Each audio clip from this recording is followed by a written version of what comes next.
Askush sot nuk po e thot vendosjes, ty nuk takon kryetari i kuvendit. Ne po themi, ty takon kryetari i kuvendit, nuk po ta kontestojmë as rezultatin, as drejtën me zgjedhje kryetarin e kuvendit, në kuvend zgjedhë kryetarin e kuvendit. Çfarë më thon tjetër? Lëvizjet vendosje po ofron kryetarin e kuvendit. Pse s'po merr? Jo, ne nuk kemi të bëj pazar. Ne po kërkojmë kthimin e vendit në rend kushtetues. Qëndrimi i Partisë Demokratike të Kosovës. Ne kemi pas një takim. Pazare politike çfarë dush si të hesh në një negociatë ne kemi pas një takim me lëvizjen vendosje pas këtyre zgjedhjeve.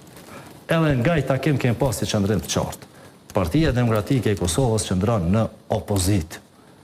Partia Demokratike e Kosovës ka pranu rezultatin zgjedhor, ka dallime të mëdha me lëvizjen vetëvendosje, jemi larg me lëvizjen vetëvendosje për sa i përket parafrimit për të bërë një qeverisje të përbashkët, dhe në këtë kuptim ne kemi pranu, kemi përcaktuar rolin ton opozitor dhe është përgjegjësia e atij që ka dalë i pari nga zgjedhjet, që ka marrë shumicën e votave në zgjedhjet e fundit, të vazhdoj të gjej, të krijoj marrëveshje politike dhe të filloj me ushtrimin e përgjegjësive që i ka marrë nga qytetari me votë. Po kthejmë një pyetje që ju bëra më herët.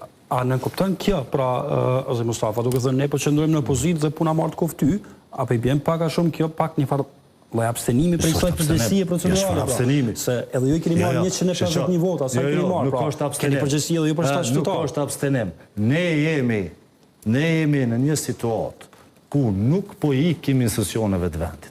Ne po kërkojmë kthimin në institucionet të vendit. Ne po kërkojmë që ata që sot po e bllokojnë kuvendin, që e kanë mbyllë kuvendin, ta hapin kuvendin. Ne po kërkojmë kthimin në kuvend dhe ushtrimin e përgjegjësive tona në përputhje me përgjegjësinë me votën që kemi marrë nga qytetari i Kosovës. Ne nuk po ikim përgjegjësive. Ne po kërkojmë mundësinë për të ushtruar përgjegjësitë tona. Është shumë e thjeshtë. Sot nuk mund të diskutojmë për asgjë tjetër para se të konstituohet kuvendi. Është shumë e qartë. Jemi 10 ditë përtej afatit kushtetues me konstitu kuvendin.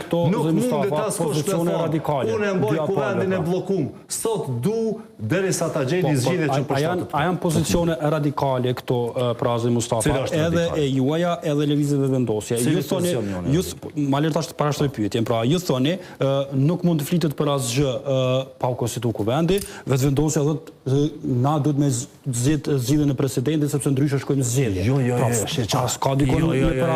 Jo, mëre, nuk ka kjo qëndrim. Kjo është qëndrimi i kushtetutës. Nuk ka qëndrimi joni që ne po dojmë që mas pari kuvendi.